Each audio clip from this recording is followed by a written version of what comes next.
అయితే ఒకటండి నా డౌట్ ఉంది. ఇప్పుడు సూపర్ స్టార్ రజనీకాంత్ లేకపోతే చిరంజీవి గారు, బాలకృష్ణ గారు వీళ్ళతో ఏ రూపంలో వీళ్ళని పెట్టుకోకుండా ఏ రూపంలో పాత్రలతో వీళ్ళ ఫేసులు పెట్టుకుని డెఫినెట్గా చేయొచ్చండి. There is no doubt. Anybody మీరు ఎవరిని ఎట్లా కావాలన్నా మనం మళ్ళీ చేసుకోవచ్చు. బట్ డెఫినెట్గా వాళ్ళ అబ్జెక్షన్స్ ఉంటాయి. చిరంజీవి గారితో నేను ఏదో కమర్షియల్ పిక్చర్ నేను ఏలో చేస్తున్నాను, చిరంజీవి గారి దగ్గర రైట్ తీసుకుంటామండి, మీ పాత్ర పెట్టుకుంటాం, వాడుకుంటాం, రైట్ తీసుకుని ఆయనకి ఒక రెమ్యునరేషన్ ఇచ్చేస్తాం. రెమ్యునరేషన్ అది మామూలుగా ఉండదు కదా వాళ్ళది. వాళ్ళ రెమ్యునరేషన్స్ మామూలుగా లేవు. ఓకే, ఇప్పుడు 1 crore అన్నది దానికి వర్కౌట్ కాదు. డెఫినెట్గా కాదు. మళ్ళీ మళ్ళీ మెగా పిక్చర్ లాగానే ఉంటుంది అది.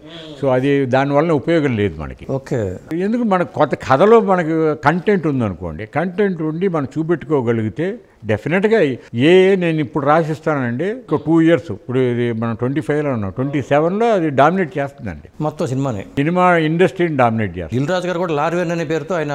అవునండి, ఆయన ఒక పెద్ద కంపెనీ ఒకటి లార్వెన్ ఏదో లార్వెన్ అనే పెట్టారండి. చాలా బ్రహ్మాండంగా ఓపెన్ కూడా చేసుకున్నారు ఆయన.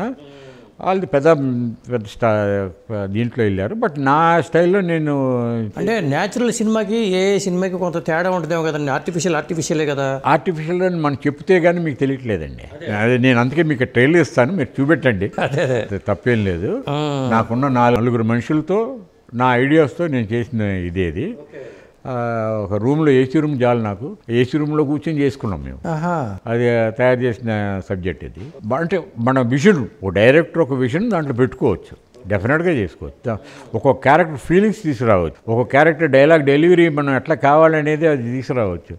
ఆ ఏలో మీరు మ్యూజిక్ మీరే క్రియేట్ చేసుకోవచ్చు, లిరిక్స్ మీరే తయారు చేసుకోవచ్చు. మీ ఐడియా చెప్పాలి, నాకు ఇట్లాంటి లిరిక్స్ కావాలి, ఈ భావాలతో ఉండాలి అని అంటే ఆ భావంతో చెప్పేస్తుంది. ఈ భావంతో ఇచ్చిన తర్వాత అది కొన్ని ఐడియాస్ ఇస్తాయి. మ్యూజిక్ నేను ఇవ్వనా అంటుంది, ఇవ్వు అంటే మనకు నచ్చలేదు అనుకోండి, ఇది కాదు బాబు మాకు ఈ బీట్ కావాలి, ఆ బీట్ కావాలని చెప్పాలి. ఇప్పుడు యంగ్ జనరేషన్ వాళ్ళు చేస్తే అది వేరుగా ఉంటుంది, కానీ మీకు ఈ ఆలోచన రావడం అనేది ఆశ్చర్యం. అదేలేండి.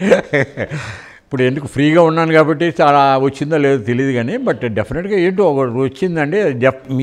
మీలాంటి వాళ్ళు కానీ, కె రాఘవేంద్ర గారు లాంటి వాళ్ళు కానీ, అలాంటి వాళ్ళు కూడా డెఫినెట్గానండి. రాఘవేంద్ర గారు ఆయన స్టైల్లో ఆయన తీస్తారు, అదే నా స్టైల్లో నాది ఉంటుంది, ఇక ఎవరి స్టైల్లో వాళ్ళు ఉంటాయి. బట్ బడ్జెట్ ఇది ఉంటుంది. బట్ దీనికి తగ్గట్టుగా గవర్నమెంట్ కూడా మనకి హెల్ప్ చేయాలి. హెల్ప్ అంటే ఎట్లా చేయాలంటే థియేటర్స్ ప్రొవైడ్ చేయాలి, థియేటర్స్లో ఈ పిక్చర్స్ అలౌ చేయించాలి.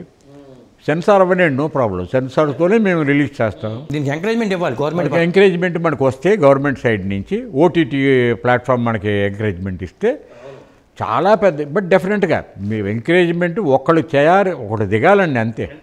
ఎవరి దగ్గర ఉందో ఆ గంట కానీ ఆ గంట మోగిందంటే మాత్రం మోగేస్తారు. పెద్ద పిక్చర్లు ఆఫ్ కోర్స్ అవి ఉంటాయి, అదే పెద్ద హీరోలు పెద్ద హీరోయిన్లు పెద్ద ఆ పిక్చర్లు అందరికి ఇవ్వరు కదా. అవును, ఇప్పుడు వాళ్ళ డేట్స్ దొరకాలంటే ఒక హీరో అప్పుడు నెలకి సినిమా చేసే హీరోలు ఉండేవాళ్ళు, చేయట్లా. ఇప్పుడు చేయట్లేదండి, ఇయర్లీ వన్స్ లేకపోతే 2 years. ఇప్పుడు మహేష్ బాబు అయితే 3 years 4 years లేదు. అట్లా అల్లు అరవింద్ గారు మన అర్జున్ తీసుకుంటే ఆయనది లేదు.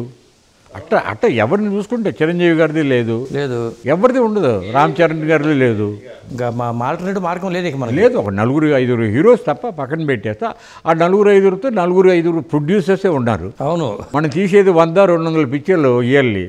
మిగతా ప్రొడ్యూసర్స్ ఏమవుతారు? కరెక్టే మీరు చెప్పింది. సో అందుకనే డెఫినెట్గా నేను అనుకోవటం ఇంకో 2 yearsలో డామినేట్ చేయగలుగుతుంది అనేది కాన్ఫిడెన్స్ ఉందండి.